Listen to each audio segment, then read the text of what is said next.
My one of my favorite heroes is Negan from The Walking Dead. Is he a hero?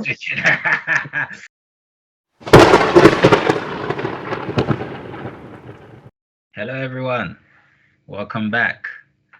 This is the Eye of the Storm podcast, and I'm here today with my boys Daniel and Hervé. Hi. Yo. Let's just get straight into it, guys. What makes a good hero?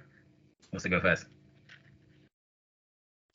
So one thing I think that gets really that a lot of people and a lot of stories get wrong is that they confuse being a hero with being powerful.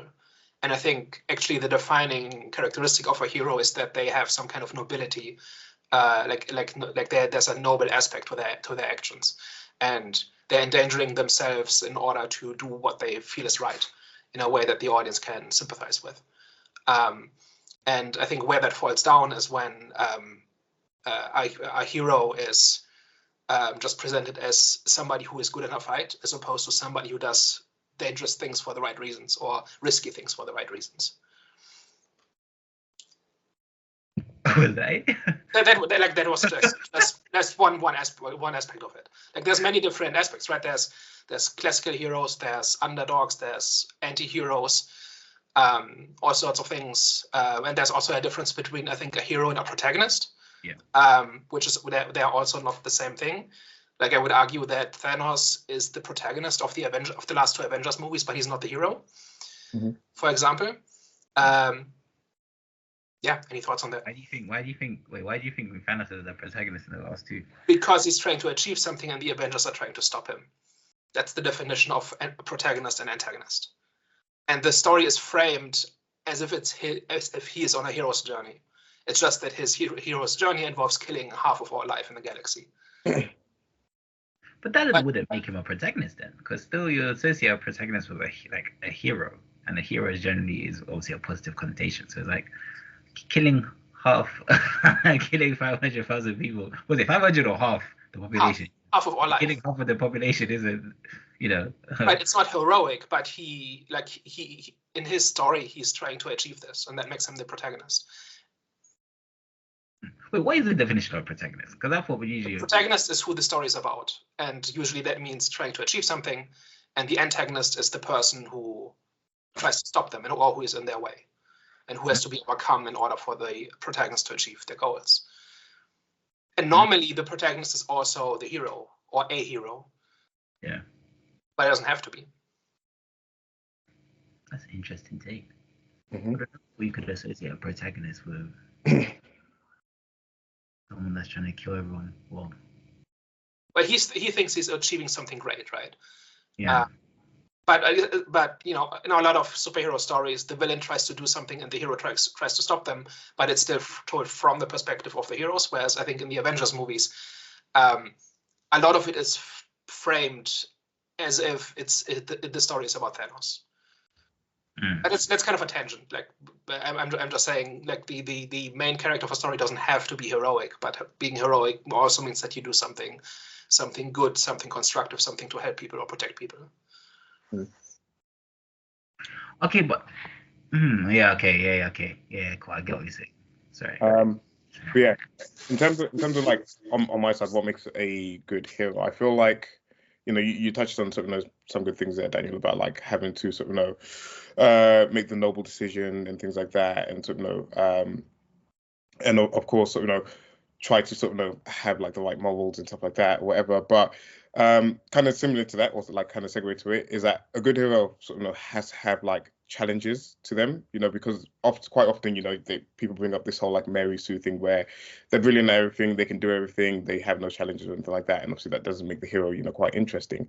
But a good hero has to have like things that they have to overcome in their story, and things that maybe like challenge who they are, maybe challenges the way of thinking, but obviously overall they sort of the outcome is that they are sort of doing things because it is the right thing to do, because sort of they are sort of they are quite sort of noble in their character, essentially. So I feel like that's probably, I wouldn't say it's an essential thing, because you can maybe do an interesting hero that sort of that doesn't have to sort of overcome and things like that. But I feel like more often than not. You know, that's why it's like a common trope in like, say, like a detective novel where, you know, the detective is like sort of brilliant at like spotting clues and this and the other, but they might have like a drinking problem, or they have like some type of like sort of, you know, something about their character which kind of like makes you question, sort of, you know, not question their morals or anything like that, but just something about their character which they have to kind of like overcome and deal with, whilst in the pursuit of sort of, you know, trying to be heroic and, you know, do essentially what is right. And that's the classical Superman problem, right? Where people say, well, Superman is boring or a bad hero because he doesn't have to overcome anything. Where I would say first of all, some of those challenges can be mental, right? It can be about choosing how to use the powers, choosing who to help, that sort of thing. I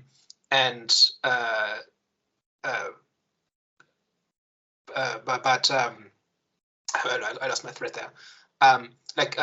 A Superman story is not interesting because you want to know whether or not he will win the fight. It's will he, or how will he use his powers to help people, and what decisions will he make because of that, right? And then there's also the aspirational element where he doesn't actually have it's just inspirational to have a character who could do anything but chooses to help people.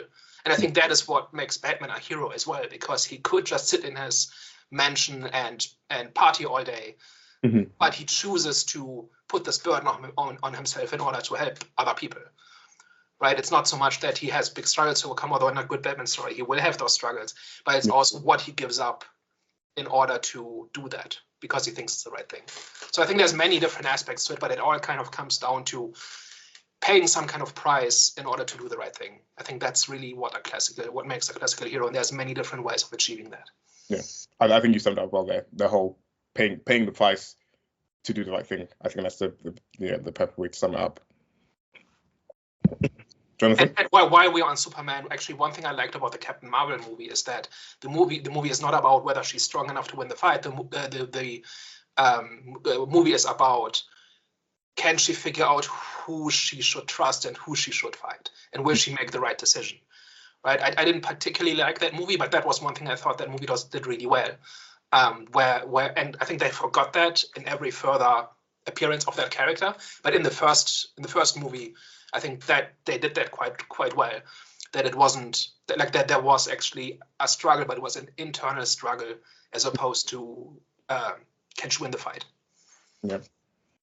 So, question, because I know you've got like deep knowledge on this stuff.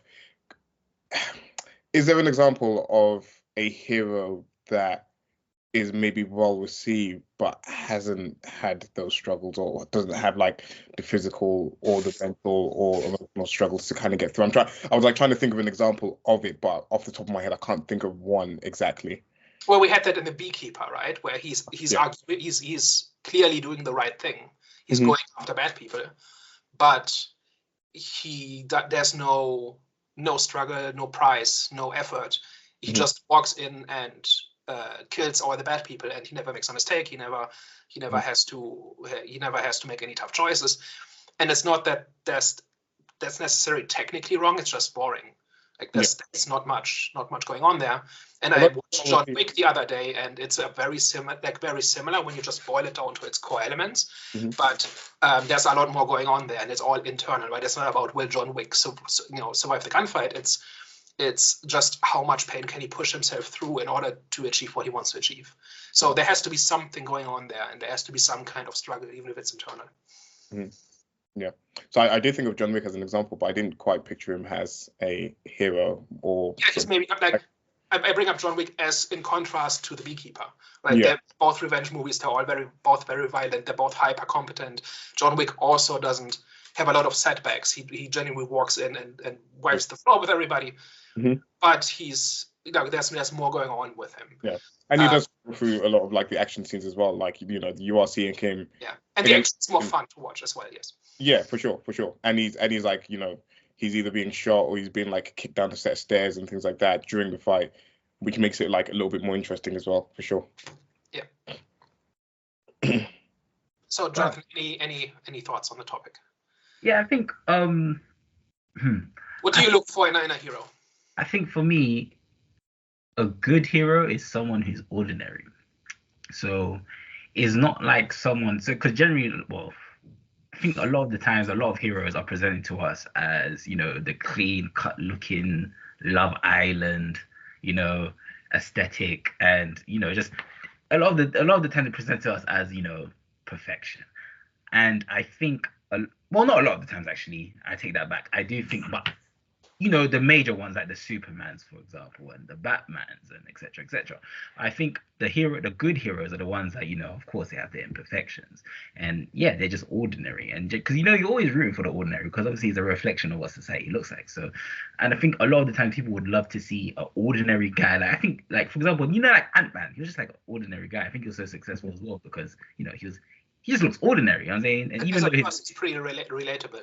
Exactly, and his ability isn't even that great, but you know, but you was still rooting for him. If that makes sense, he's very likable, and like I said, he's very ordinary. So I think that for me personally is just that originality, that ordinary, like just him being an ordinary person, a relatable person, and him having imperfections which ends up transforming necessarily into a perfection, but there's growth. Like we see, you know, we see growth in him. So I think that journey definitely ordinary ordinary individual with a lot of imperfections transforming into someone, basically transforming into that hero is what makes a very good hero. If it's like a hero, like for example, like Superman, it's a hero that already starts off on, you know, like you guys said, the Beekeeper or Superman. If that's a hero that starts off already on 100, where you know he's pretty much perfect, he's just got, you know, some, you know, imperfections where it's minor, there's not really that much stakes. If you know, if that was tested, there's not really that much stakes to it, then it's kind of boring. But yeah, like I said, you know, ordinary person is for me is a hero.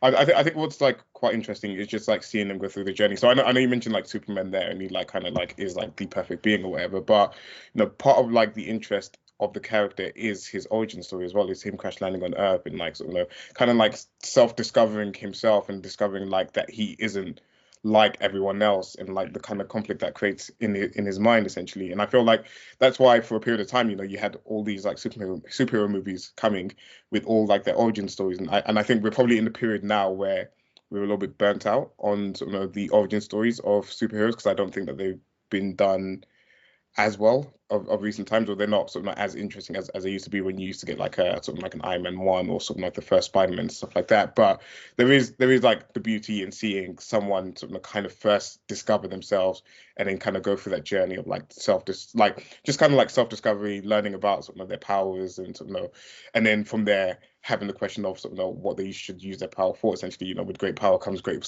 responsibility, to drop the Spider-Man line in there, essentially. So I feel like that's definitely sort of part of the interest in the character. So would we say a good hero more so comes from their journey or them as an individual and what they actually have, like their characteristics, their attributes?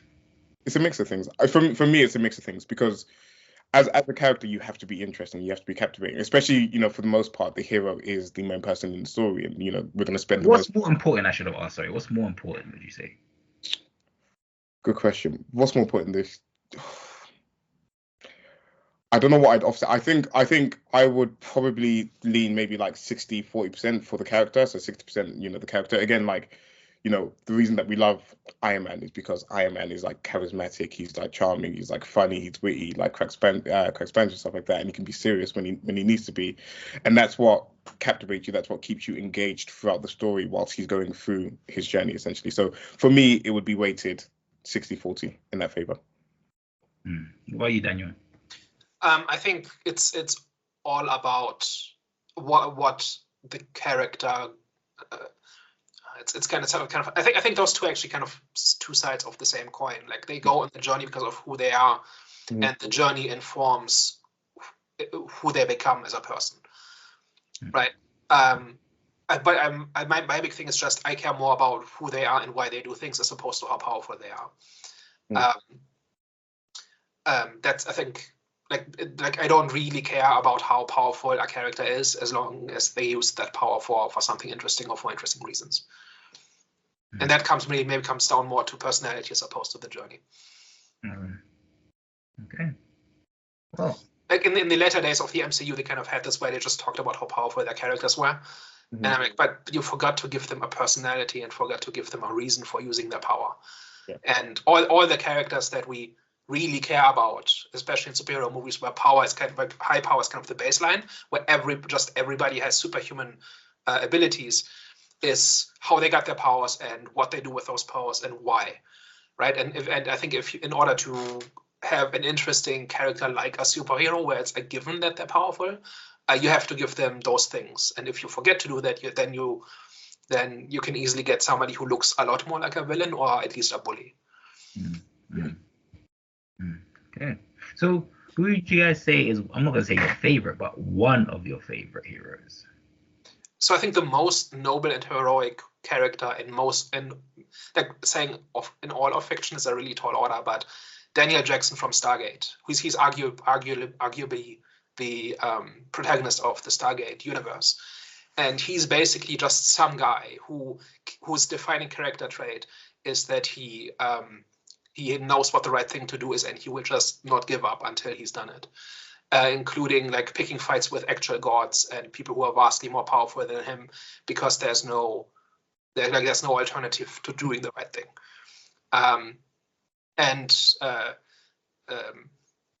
Like he's kind of within the story. He's the person who's probably the least strong. He's a scientist, but he's not a super genius. He doesn't have any special skills. His superpower is basically having the moral conviction and knowing what's right. And he just keeps going until he achieves that. And I think that is what really makes a good heroic character. Cool. Of course, none of us have seen Stargate, but True. you said it well. What about you, Ray? Do you have a... I have a favorite. Not the favorite, but one of your favorites. Not the favorite. Are we allowed to include animation? Or no? But any story, right? Any story, cool. Any story. To be fair, you kind of caught me off guard with that one. I haven't thought too deeply about it without sort of kind of mentioning some of the cliches, so you might skip me on that one. Because I'd say someone like Batman, but that's like less about like him being heroic and just me just loving the character and just him being. Actually, which Batman would you say the most recent one, or Dark Knight Rises, or what was the Ben Affleck one? I actually think Batman is a good example of confusing a powerful character with a hero, because he doesn't really do very much heroic in the Snyderverse, right? Like except for that one scene where he runs into the collapsing, like when there's the fight between the Kryptonians, and I forget which movie exactly it was in. I think it might be Justice League that starts with him running, like everybody's running away from the dust cloud as the skyscrapers are collapsing, and he runs into it in order to save, I think, his employees in that case, because Wayne Enterprises building is one of the ones that's collapsing. And that image of running toward the danger, I think, is the one time Batman in the Snyderverse has really been heroic. And I think over the last 20 years or so, Batman has gradually moved more and more towards just being the vigilante who wears the black body armor and tortures people and beats people up, as opposed to actually being a hero. And I think there's a massive overcorrection needed. Do you feel like they're kind of on that path in the sort of the Batman movie with Robert Pattinson? Because obviously he starts off that movie as like vengeance, as sort of kind of essentially putting on the mask and being consumed by the Batman identity because of obviously his past and sort of wanting to, his idea of like helping the city is kind of a little bit twisted in terms of like. He doesn't know like he needs to be the symbol of hope until sort of towards the end of the movie, essentially, and he's like kind of like essentially he's engulfed by rage. He's kind of like putting fear into the criminals, and he's like sort of wanting to sort of kind of like not rule through fear, but like kind of like control and fight crime through fear. But then through the journey and through by the end of the movie, he recognizes that he needs to be a symbol of hope for the people of Gotham to have a better Gotham moving forward. You kind of feel like that's kind of recapturing hopefully in the second movie, recapturing him being a hero character, essentially. I think in the movie he begins that journey. Yeah. But I think at the beginning he's just vengeance. Yeah. And I think over the course of the movie he begins to go on the path of being more than that. Yeah. And actually, have either of you seen the Arrow TV series? I have. I think I've mentioned it. How much of it have you seen? Huh? How much of I it? think probably 4 or 5. It's actually a little bit silly later on, but maybe like 3-4 seasons. Okay, so would you agree that Oliver Queen's journey from being a vigilante to a hero was well done in that series? I mean, I watched that about like 10 years ago. Okay, so basically the idea of that show is that he initially starts out as being just out for vengeance, basically avenging the death of his father.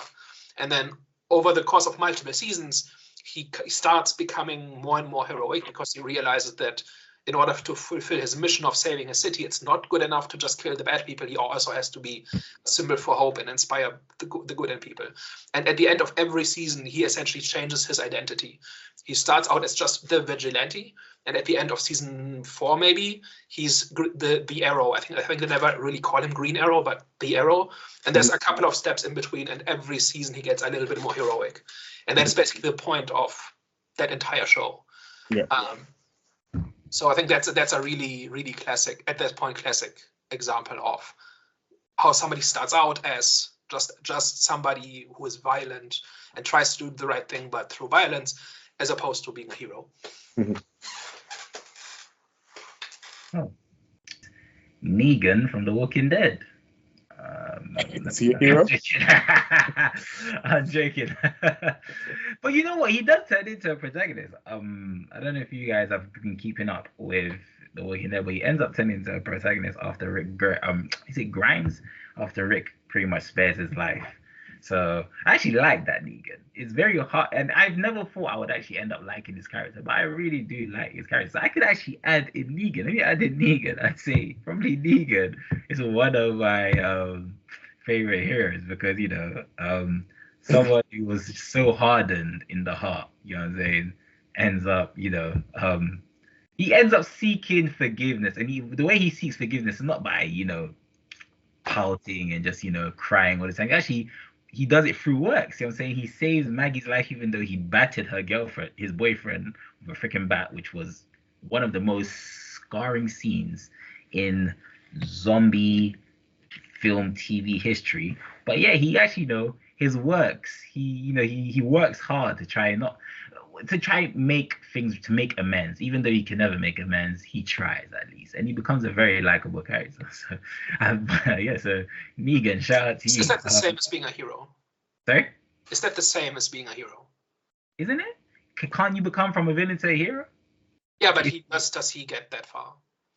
Yeah, I think he acts that he does in the show, you would associate him with a hero.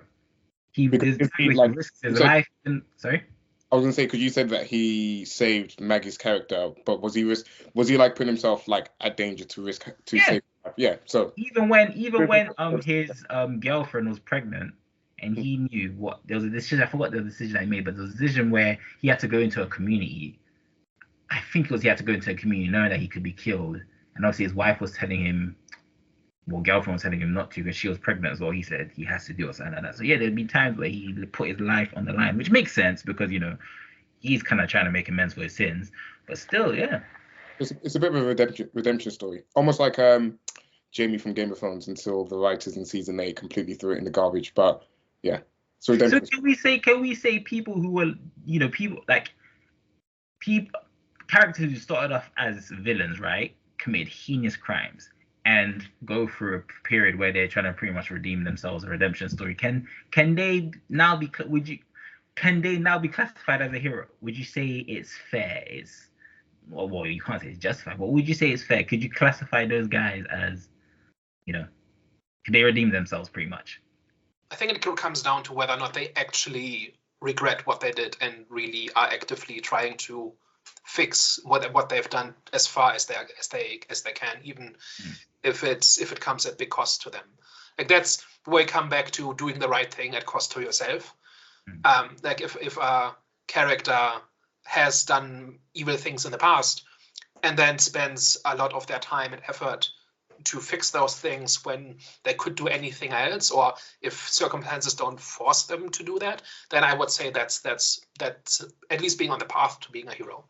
I should ask, so do they deserve forgiveness is what I should ask, sorry. That's a big philosophical argument, right? But I think I don't think you can just add up the good things and the bad things, right? It's like that old question of like how many puppies do you have to rescue before you can kill somebody, right? Like morality doesn't work that way, right? Somebody who does a sufficiently bad thing is still like a bad person, even if they've done 20 good things. Like the two don't add up.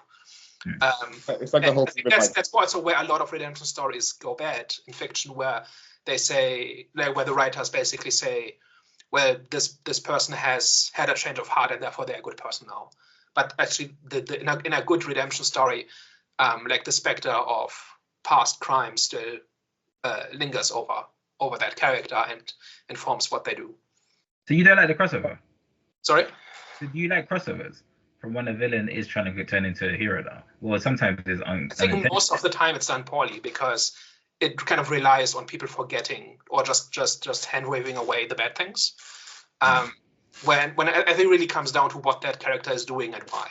Like if they genuinely see things differently and are genuinely trying to fix that, then I think it can be done well. I feel like, again, Jaime from Game of Thrones was probably one that was like really well done in my opinion, and that they took on a journey. And obviously he like spent time with like Catelyn Stark and like Brienne of Tarth and stuff like that, where he's like kind of like changing the way he's like thinking, changing his views and stuff like that. And then they just threw it away in season 8, which was just pointless. But I feel like Daniel, would you agree that's, you know, a way that it could be done well? Yeah, and I think that's a very complex story, and like there's even lots of debate about why Jaime does what he does in the end. But yeah, it's somebody who has done things for selfish reasons in the past, and over time becomes less selfish until he relapses, and then he starts over again.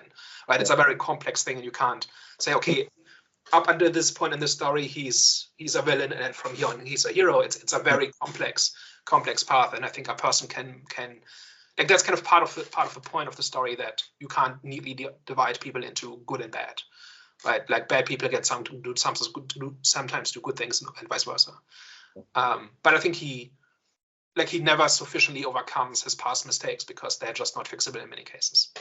Mm-hmm.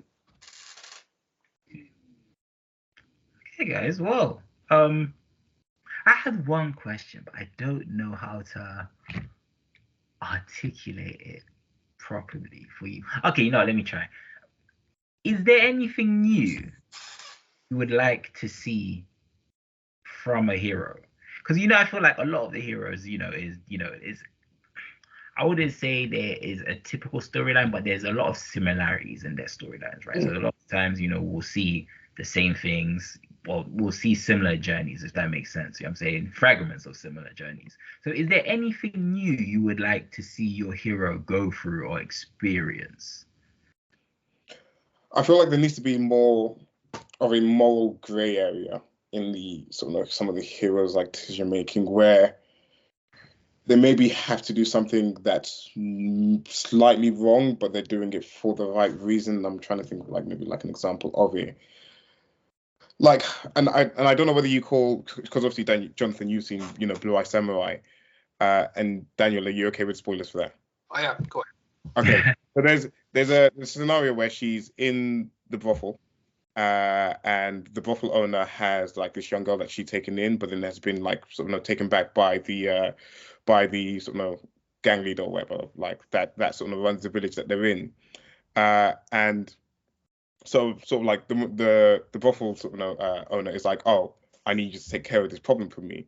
And she thinks, oh, you want me to go and kill sort of the leader of this like gang that's terrorizing the village? And she's like, no, I need you to go and like kill the girl, basically, to like put her out of her misery, because the life that she's living at the moment is like super miserable. And then from there, I will be able to like kind of help you on your journey, essentially. So that puts the character in like I don't know if it's the best example of it, but it just puts her in like a difficult position where she has to do something bad, but out of compassion for that character, to put them out of that misery, to then continue the journey that she's also on as well. So stuff like that, I thought like that whole twist was like very interesting, where like you've seen her, throughout the show kind of killing and, not being like bloodthirsty, but like, sort of like engaging in fights, not having like any second thoughts and killing people. And then there's this like one moment where it's just like, it's a little bit, you can see it weighs very heavy on her for what she has to do. But she's doing it for supposedly the right reason, and because, to help put this girl out of her misery. but it's still a bad act that she's doing. So stuff like that, like more moral gray, where it's not just like black and white. This is good. This is bad. Because life is gray. Life is completely gray. So yeah, that's my thoughts on it. I would actually disagree with you there. I think we've just had a decade of moral gray. Like the big stories, Game of Thrones, The Witcher, whatever else. Like that has been kind of the norm for the last 10 plus years. Walking Dead, same way. What I actually want is more pure good in a flawed world. So for me, the prime example of this is MCU Captain America. Like the guy is basically flawless. He knows what the right thing to do is. He has impeccable moral instincts, and he still struggles because he lives in a world that doesn't want him to be this way, right? And I think that's actually really difficult to write because you have to construct your story in a way that gives your characters interesting things to do without contriving to make everything gray or making everything too easy for the character. And having a character have strong moral convictions and basically not being flawed is always kind of boring, but having a very high track record for knowing what the right thing to do is and having the courage to do it, but then having to deal with the fallout and the consequences of a world that is not set up for that kind of person. So Captain America is one of those characters, and I just had a second example in mind. James Holden from The Expanse is the same way. I think neither of you have seen it. But basically, he's the guy who always wants to do the right thing, and he doesn't think through the consequences and makes a lot of enemies as a result, because there are consequences to what he does, and he doesn't always have enough information to know what the consequences are. He just knows what the right thing to do is. And that puts him on a very complex character arc where he basically often causes more damage than he prevented, but he did it for the right reasons, and then he has to deal with the fallout. And I think that is more interesting than a character who's just conflicted all the time, or is morally gray all the time, or has to do horrible things. Like, I think that is a fake sophistication in many cases. I think what's really difficult to write is to write a noble character in a flawed world. And I'd like to see more of that, and I'd like to see more of that done well. It's interesting, but they're just always boring. Like I never really liked Captain America until maybe Civil War onwards. So for me personally, anyways, I just never really gel with those type of characters. I mean, I was sold when he was beaten up by the bully in the alley, and he knew he was going to lose the fight, but he didn't see an alternative. Like that, to me, that is interesting. Like that's definitely, well, you could argue if it's the right thing to do if he accomplishes anything in that situation, because the script kind of saves him. But just that degree of moral conviction, I think, is interesting if there are consequences to those actions. Yeah. Cool. Well, for me, I was going to say something I want to see different is where the hero actually has to face the main threat. Because if you realize, right, a lot of the times, there's always some sort of twist, or the showdown which we want between obviously the protagonist and the antagonist generally doesn't happen with who we want it to be, if that makes sense. Like there's always some sort of twist where we never get that big showdown. I don't know how to. No, I do know it, and that happens. That does generally happen. I'm telling you guys. I'm just trying to think of an example where I can't even think of an example right now, but that's my point. That's my point.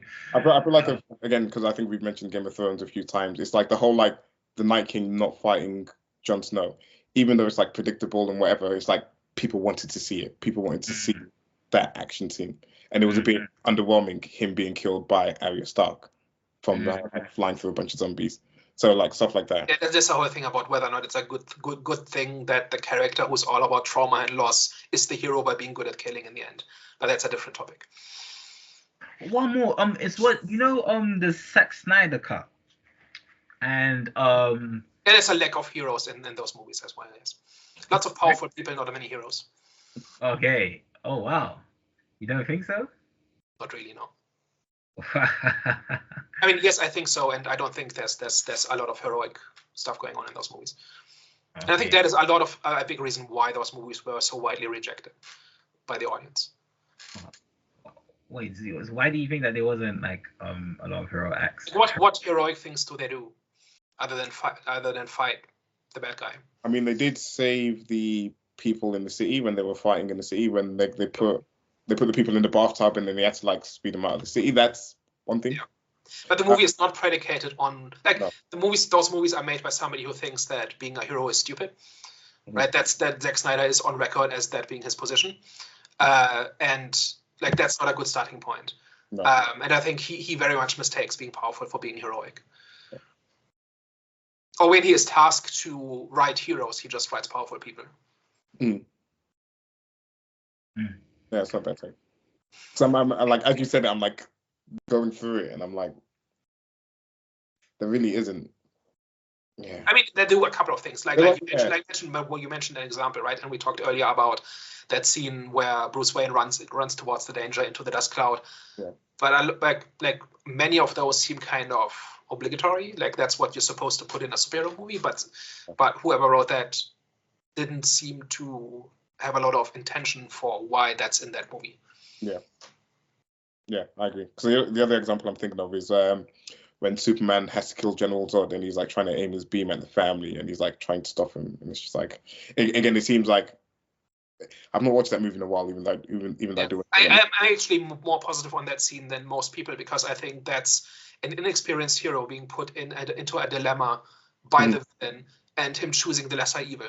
Yeah. Right, because letting Zod I-beam those people to death would have been worse. Mm-hmm. That in my view outweighs any abstract idea of heroes shouldn't kill. Yeah. Like that's already that's its own. We could make an hour-long video about that as well. Mm-hmm. But people said, that's who Superman is not supposed to do as well. For one, he's inexperienced. That's his first big fight. And two, Zod forced his hand and created a dilemma for him. And Superman chose correctly, in my opinion. Yeah. And if the entire DCEU had been about moments like that, where characters like Superman have to make tough choices that don't feel good, but ultimately are the right thing, then I would feel very differently about those movies. Okay. All right, guys. Well, it's a very interesting discussion. I don't know if anyone's got anything else to say, but I mean, we could go for another hour, but I think we've said our piece.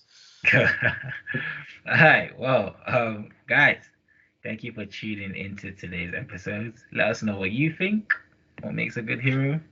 Drop it down in the comment section below. And Hervé, I think it's your time. Don't forget to like, share, and subscribe. You always say like it's like a big part, like I'm like waiting to read the final line, like I'm Joseph in the play or whatever. But don't forget to like, share, and subscribe. All right, guys. Well, thank you for tuning in today's episode. Catch us for our main discussion on Daniel. What did they need to catch us up for?